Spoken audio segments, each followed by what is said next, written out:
दुनिया का ये दस्तूर रहा है कि जब भी अल्लाह ताला इंसान को किसी एक नेमत से महरूम करता है तो उसके अंदर हज़ारों ऐसी नेमतें और ऐसी स्किल्स जो हैं वो अल्लाह ताला की ज़ात की तरफ से आ जाती हैं कि वो इंसान किसी भी मैदान में फिर पीछे नहीं रहता। इसी तरह हमारे साथ आज मौजूद हैं सलमान साहब, और ये आँखों की बीनाई से महरूम हैं, लेकिन इन्होंने अपनी ज़िंदगी की जंग और अपनी स्ट्रगल से कभी पीछे नहीं हटे।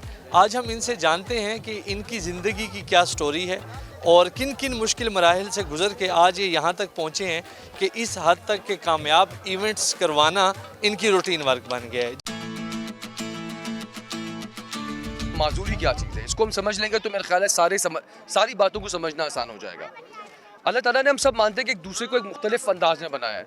कोई अच्छा बोलता है, कोई अच्छा लिखता है, कोई अच्छा भागता है, कोई अच्छा गाता है, कोई अच्छी शायरी करता है। यहाँ तक कि एक गाना बनाने में भी शायर मुख्तलिफ होता है, म्यूज़िक बजाने वाला अलग होता है, म्यूज़िक कंपोज करने वाला अलग होता है, उसको इक्विपमेंट्स को ऑपरेट करने वाला या इक्विपमेंट्स को लाने वाला अलग होता है। तो हर इंसान के अंदर मुख्तलिफ सलाहियतें होती हैं। कुछ इंटरनल डिफरेंस होते हैं, कुछ एक्सटर्नल डिफरेंस होते हैं।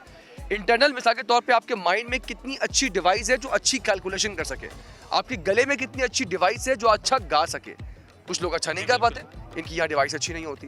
तो एग्जैक्टली इसी तरीके से कुछ एक्सटर्नल डिवाइसेस हैं, आपको नज़र नहीं आ रहा या आपके पास हाथ नहीं है।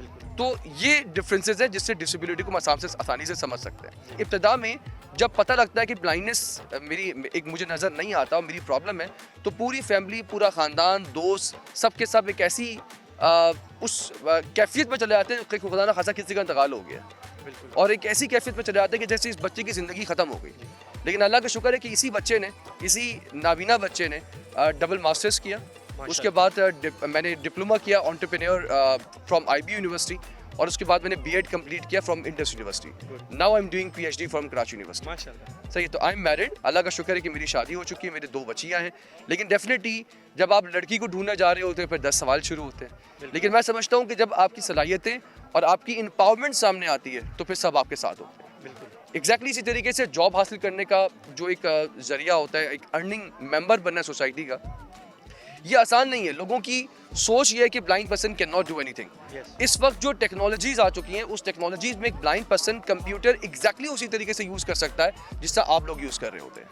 मोबाइल यूज़ करना या जो इक्विपमेंट्स इस वक्त जितने भी टेक्नोलॉजी है, वो ब्लाइंड पर्सन एग्जैक्टली उसी तरीके से यूज़ कर सकता है टॉकिंग सॉफ्टवेयर्स के थ्रू जिससे आप लोग यूज़ कर रहे होते हैं। मैं इस वक्त एज 10 साल से तकरीबन टीम लीडर, सुपरवाइज़र वर्किंग कर रहा था कॉल सेंटर के इलेक्ट्रिक कॉल सेंटर कराची में, और अभी रिसेंटली मेरी प्रमोशन हुई है, ट्रांसफ़र हुआ है मेरा क्वालिटी डिपार्टमेंट में, और as a quality assurance officer मैं वहाँ पे काम कर रहा हूँ। ये जो तमाम आप इस वक्त NGOs देख रहे हैं, फेडरेशन देख रहे हैं, ये तमाम काम मेरा क्यों है? ये काम ही इसलिए है, if I can do it definitely all the blind persons can do it. लेकिन प्रॉब्लम ये है कि हमारी ब्लाइंड कम्युनिटी के पास कोई प्लेटफॉर्म है ही नहीं। पूरे पाकिस्तान में कोई एक भी स्कूल ऐसा नहीं है जो हमें प्रॉपर एजुकेट करे और हम आपके बराबर में आके खड़े हो जाएं। इसलिए हम लोग माजूर हैं और इसलिए हम अब तक नाबीना हैं। अच्छा सर, मैं ये जानना चाहूँगा कि ज़िंदगी के कौन से मोड़ पे आपको इस एहसास ने वो किया कि आप जो आपकी तरह के बाकी लोग हैं इस कम्युनिटी में जो कि बिनाई से महरूम हैं, उनके लिए आप कुछ कर सकें? ये कब ख्याल आया आपको? इसके 3 बड़े रीज़न्स थे।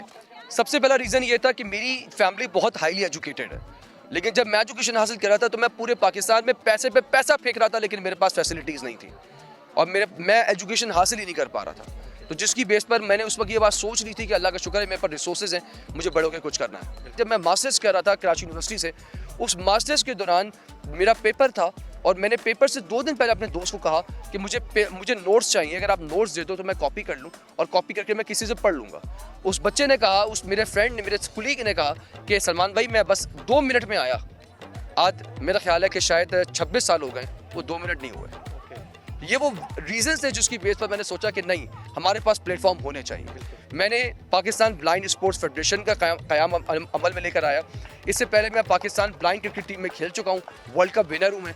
मैंने उसी के साथ साथ दूसरे स्पोर्ट्स को पाकिस्तान में इंट्रोड्यूस करवाया, football, judo, archery, athletics, swimming, इनको मैंने इंट्रोड्यूस करवाया। उसके बाद फिर मैंने फौरी तौर पे बिनाई वेलफेयर एसोसिएशन बनाई और इसका बनाने का मकसद ये था कि स्किल डेवलपमेंट, वोकेशनल ट्रेनिंग पे मैं काम करूँ। अल्लाह का शुक्र है कि पहली मरतबा प्रॉपर कंप्यूटर कोर्सेज का मैंने आगाज़ किया, वेब डेवलपिंग कोर्सेज का आगाज़ किया, ऑडियो एडिटिंग कोर्सेज का आगाज़ किया, लड़कियों की cooking classes, stitching classes, Braille Quran classes का आगाज़ किया। और अल्लाह का शुक्र है कि अब तक 72 ब्लाइंड बच्चे हैं जिनको इस वक्त मल्टी नेशनल कंपनी में जॉब मिल चुकी है।